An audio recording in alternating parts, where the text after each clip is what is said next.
Good morning dear students, स्वागत है students आप सबका यूट्यूब चैनल बंसल एकेडमी के ऊपर। स्टूडेंट्स आज की क्लास में हम कुछ इंपॉर्टेंट करंट अफेयर डिस्कस करेंगे जो आपके एग्जाम पॉइंट ऑफ व्यू से बहुत इंपॉर्टेंट है। आपके सभी एग्जाम के लिए, आप चाहे IBPS क्लर्क के एग्ज़ाम की तैयारी कर रहे हैं, PO की कर रहे हैं, SBI PO की नोटिफिकेशन ऑलरेडी आउट हो चुकी है स्टूडेंट्स, उसके लिए कर रहे हैं, तो सभी एग्ज़ाम के लिए बहुत इंपॉर्टेंट करंट अफेयर है। रिसेंटली आपका PSPCL का एग्ज़ाम का जो नोटिफिकेशन था आउट हुआ था, उसका एग्ज़ाम जो है नवंबर में होने वाला है।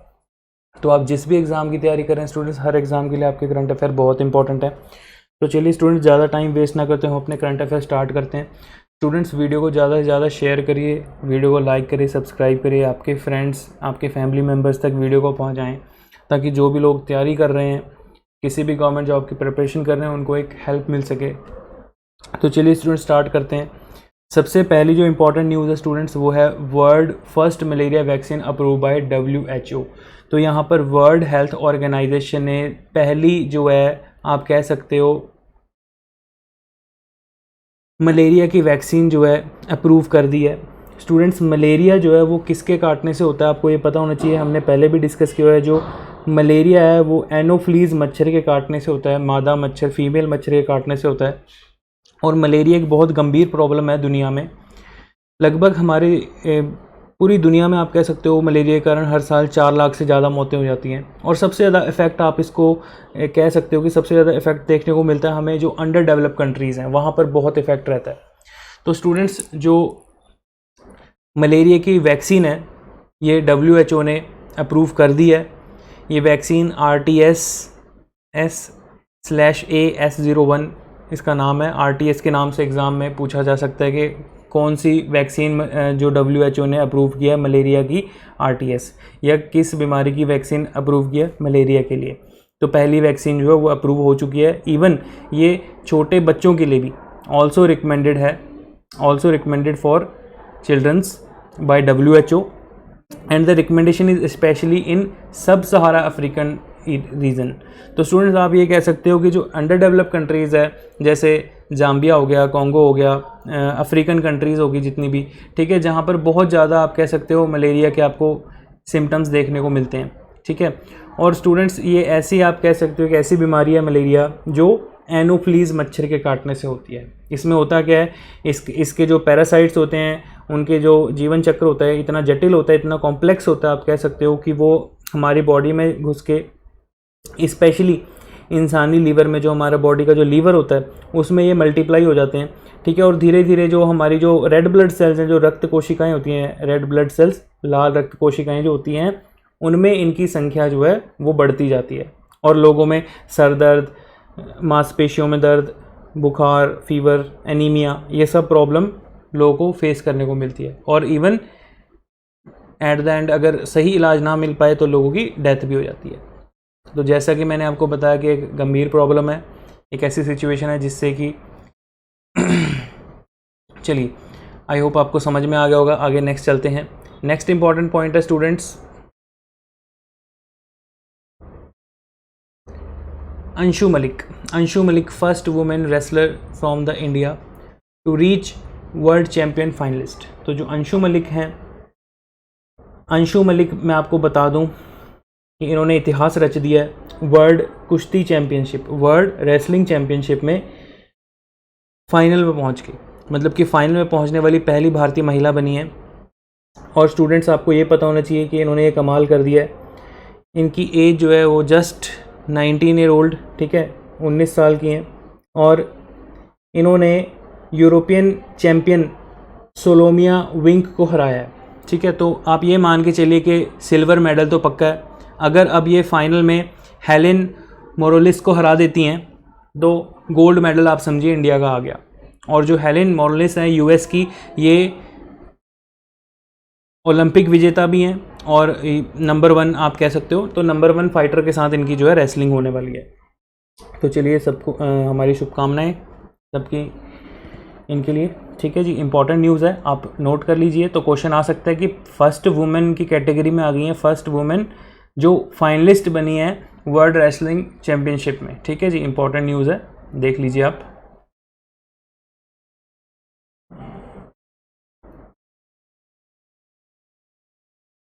चलिए आगे चलते हैं। नेक्स्ट, नेक्स्ट है स्टूडेंट्स 7-Eleven, हाँ जी बहुत इंपॉर्टेंट है। 7-Eleven नाम से जो ये 7-Eleven नाम की ये इंटरनेशनल चेन है, तो मैं आपको बता दूं 7-Eleven नाम की ये स्टोर जो हैं ये मुकेश अंबानी ने पूरे इंडिया में इनकी रिटेल चेन ओपन करनी है और इसका पहला स्टोर जो है वो मुंबई में खोला जाएगा। तो मुकेश अंबानी आपको पता होना चाहिए एशिया के सबसे धनी व्यक्ति, भारत में ये 7-Eleven नाम से ये जो स्टोर हैं ये इंटरनेशनल ब्रांड है 7-Eleven, आपको पता होना चाहिए स्टूडेंट्स, ठीक है। तो उनके साथ ये टाई अप करके जो 7-Eleven नाम की ये एक कन्वीनियंट स्टोर ओपन कर रहे हैं इंडिया में, ठीक है। तो पहला जो इसका स्टोर है वो कहाँ पर ओपन किया जाएगा, ये मुंबई में ओपन किया जाना है 9 अक्टूबर को, ठीक है। सैटरडे को ओपन होने वाला है 9 अक्टूबर को 2021 पहला 7-Eleven का स्टोर ओपन हो रहा है, ठीक है जी, आपको पता होना चाहिए।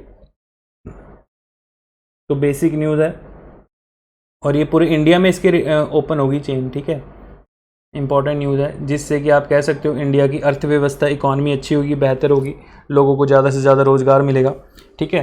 तो ऐसे क्वेश्चन कई बार एग्जामिनर आपसे एग्ज़ाम में घुमा के पूछ लेता है, ठीक है जी। आई होप स्टूडेंट्स आपको समझ में आ गया होगा।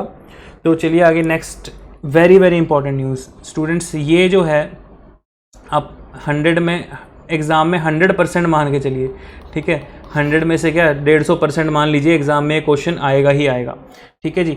तो नोबेल प्राइज़ फॉर लिटरेचर 2021, तो लिटरेचर के लिए उपन्यासकार जो हैं अब्दुल रज़ाक गुरना, ठीक है, इनका नाम नोट कर लीजिए, लिख लीजिए, लिख के याद कर लीजिए, ठीक है। नॉवलिस्ट अब्दुल रज़ाक गुरना इनका नाम है। इनको जो है नोबेल प्राइज़ मिल रहा है स्टूडेंट्स, किसके लिए, फॉर लिटरेचर। तो ये जो साहित्य नोबेल पुरस्कार 2021 का उपन्यासकार अब्दुल रज़ाक गुरना को दिया जा रहा है, आपको पता होना चाहिए। स्वीडिश एकेडमी ने ये अवार्ड घोषित किया है अब्दुल रज़ाक गुरना के लिए।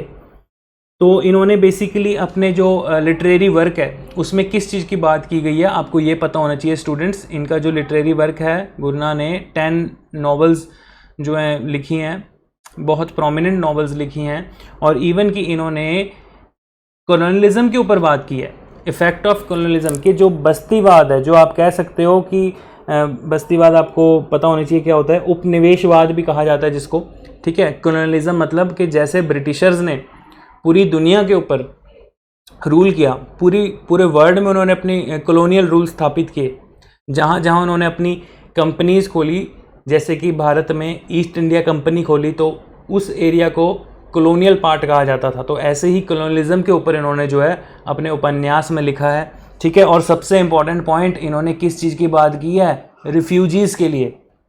कितना इम्पॉर्टेंट पॉइंट है कि कैसे जो शरणार्थी होते हैं, जो रिफ्यूज़ी होते हैं, जो रिफ्यूज़ी मतलब कि जो अपना देश छोड़ के किसी कारणों के कोई भी टाइप की जो सिचुएशन हो जाती है, कोई भी कारण से अपना देश छोड़ के किसी दूसरे देश में जाके शरण लेते हैं। जैसे मान लीजिए स्टूडेंट्स के पार्टीशन के टाइम पे जो लोग पाकिस्तान से इंडिया आए, ठीक है, या फिर आप कह सकते हो आज की डेट में जो सीरिया से कुछ लोग जो भाग के किसी यूरोपियन कंट्री में जाके छुप जाते हैं या वो रिफ्यूजी कैंप्स में रहते हैं, उनकी प्रॉब्लम्स को जो है इन्होंने उतारा है अपने उपन्यास में, तो जिसके लिए मतलब कि इनको जो है नोबेल प्राइज़ दिया गया है।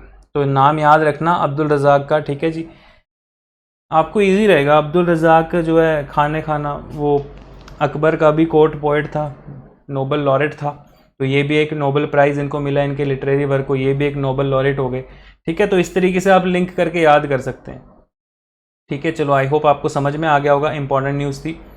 उसके बाद अगली न्यूज़ निकल के जो आई है बहुत इंपॉर्टेंट है जी, सीएम ममता बनर्जी को 2 MLA to take oath of West Bengal seats assembly on 7 अक्टूबर। तो जो वेस्ट बंगाल की जो चीफ मिनिस्टर हैं, सीएम है Mamata Banerjee, along with 2 elected MLAs will take an oath of the office of state assembly on 7 October 2021। West Bengal governor Jagdeep Dhankhar will administer the oath. तो आपको पता होना चाहिए कि जो सीएम को ओथ शपथ कौन ग्रहण करवाता है, ठीक है। सीएम की जो ओथ होती है वो गवर्नर करवाते हैं, ठीक है। और जो ममता बनर्जी हैं, ठीक है, वो जो है इलेक्ट हो गई हैं। आपको बता दूं स्टूडेंट्स कि पहले जब स्टेट में इलेक्शन हुए थे उस टाइम पे ममता बनर्जी जो है वो अपनी सीट से हार गई थी, ठीक है। तो वो उस टाइम पे टेम्परेरी जो है सीएम नियुक्त हुई थी। तो मैक्सिमम 6 मंथ के लिए जो है कोई भी पर्सन को, ठीक है, प्राइवेट पर्सन को जो है टेम्परेरी बनाया जा सकता है। देन उसके बाद फिर एट प्रेजेंट दोबारा से जो है ममता बनर्जी अभी जीत गई हैं अपनी जो जिस सीट के लिए वो लड़ रही थी, और उनको जगदीप धनखड़ ने, जो गवर्नर हैं बंगाल के, उन्होंने एडमिनिस्ट्रेटर की ओथ जो है शपथ ग्रहण करवाई है, ठीक है। So 2 other elected MLAs are Amirul Islam from Shamsherganj and Zakir Hossain from the Jangipur. तो ये जो है प्लेसेस के नेम है वेस्ट बंगाल में, ठीक है, ये भी इलेक्ट हुए हैं।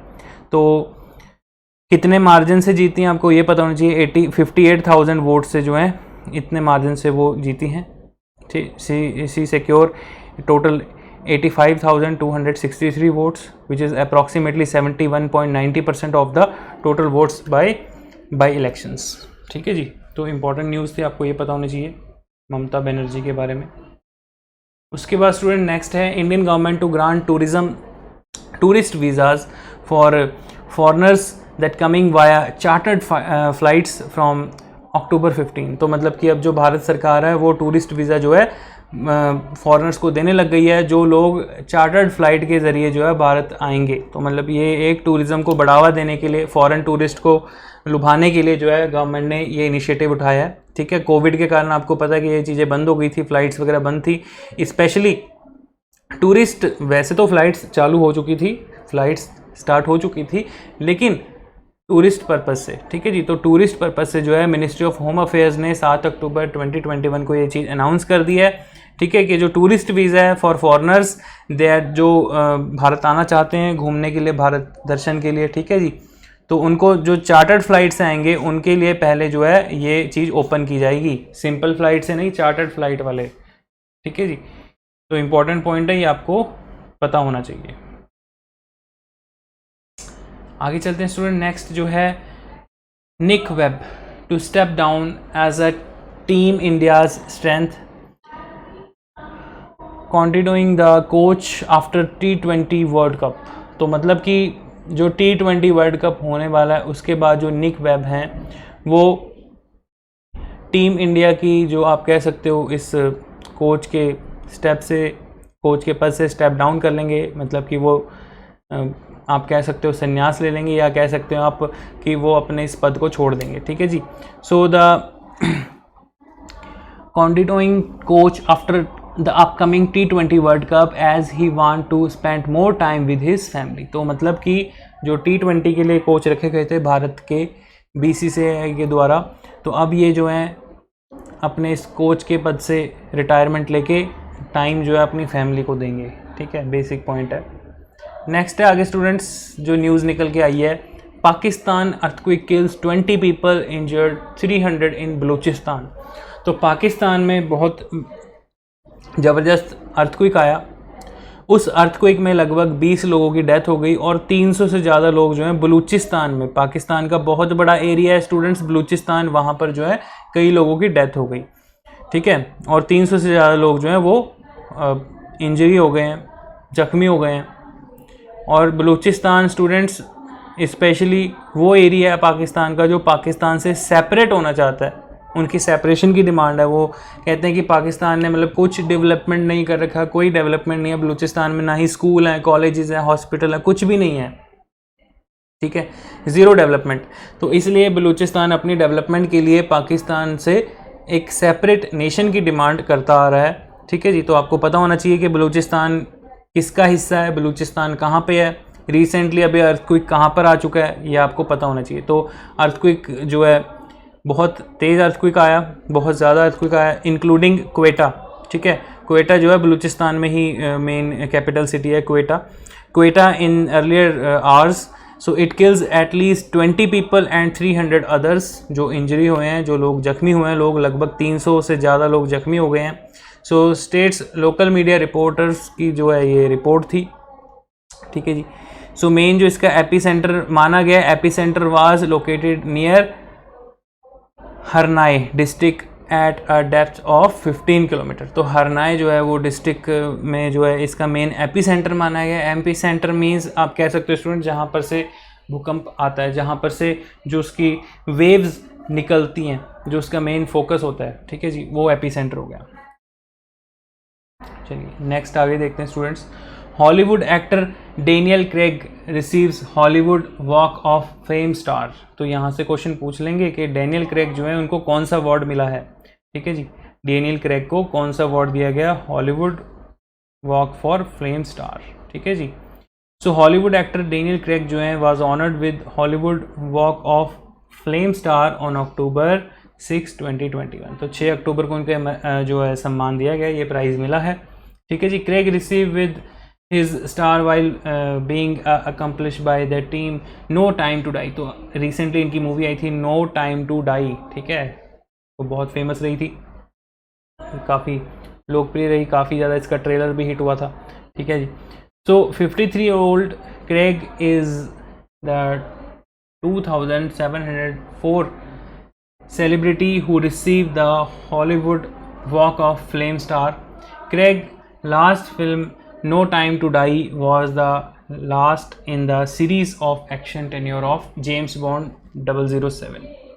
तो ये जो मूवी थी ये जेम्स बॉन्ड की सीरीज़ पे आधारित थी, ठीक है जी। तो डेनियल क्रेग को जो है अवार्ड मिला है Hollywood walk of flame star. तो ये आपको पता होना चाहिए, ठीक है, बेसिक पॉइंट है। तो स्टूडेंट्स आई होप आपको समझ में आ गए होंगे जो आज हमने करंट अफेयर किए। ये कुछ इंपॉर्टेंट न्यूज़, कुछ इंपॉर्टेंट इन्फॉर्मेशन जो आपके एग्ज़ाम पॉइंट ऑफ व्यू से बहुत इंपॉर्टेंट है। स्पेशली स्टूडेंट्स कोई भी प्राइज़ का क्वेश्चन है, कोई अवार्ड का क्वेश्चन है, कोई अपॉइंटमेंट का क्वेश्चन है, ऐसे क्वेश्चन आपके बैंकिंग एग्ज़ाम के लिए बहुत इंपॉर्टेंट है, ठीक है जी। इसके अलावा मैं आपको बता दूं कि जैसे हमने न्यूज़ पढ़ी कि भारत सरकार ने जो है टूरिस्ट वीज़ा अलाउड कर दिया है, तो ये क्या है, आप देखो कि टूरिज़्म पर्पज़ से इंपॉर्टेंट है। तो टूरिस्ट वीज़ा जो है टूरिज़्म पर्पज़ से, भारत का टूरिज़्म बढ़ाने का जो है गवर्नमेंट का इनिशिएटिव है, जिससे कि हमारा टूरिज़्म बढ़ेगा और सर्विस सेक्टर बढ़ेगा, देश की इकॉनमी बढ़ेगी। तो न्यूज़ जो है वो लिंक होती हैं, आप समझा करो इन चीज़ों को, ठीक है जी। तो आई होप स्टूडेंट्स आपको अच्छे से सारे करंट अफेयर समझ में आ गए होंगे। तो आज की क्लास में आपने जो भी अच्छे से समझा उसके आप पीडीएफ फाइल को डाउनलोड कर सकते हैं स्टूडेंट्स। आप बंसल एकेडमी की ऐप डाउनलोड करिए, प्ले स्टोर पे जाइए, वहाँ से ऐप डाउनलोड करिए और ऐप में लॉगिन करिए, वहाँ से आप इजीली पीडीएफ फाइल डाउनलोड कर सकते हैं, ठीक है। तो पीडीएफ को अच्छे से पढ़ सकते हैं। तो सारे हमने इंपॉर्टेंट करंट अफेयर डिस्कस कर लिए। तो आई होप आपको क्लास समझ में आई होगी, अच्छी लगी होगी। वीडियो को लाइक करके जाएं स्टूडेंट्स, चैनल को सब्सक्राइब करें और ज़्यादा से ज़्यादा अपने फैमिली फ्रेंड्स तक वीडियो को शेयर करें ताकि ज़्यादा से ज़्यादा बच्चों को इसका बेनिफिट मिल सके। तो चलिए students, so now we wind up our class. Thank you.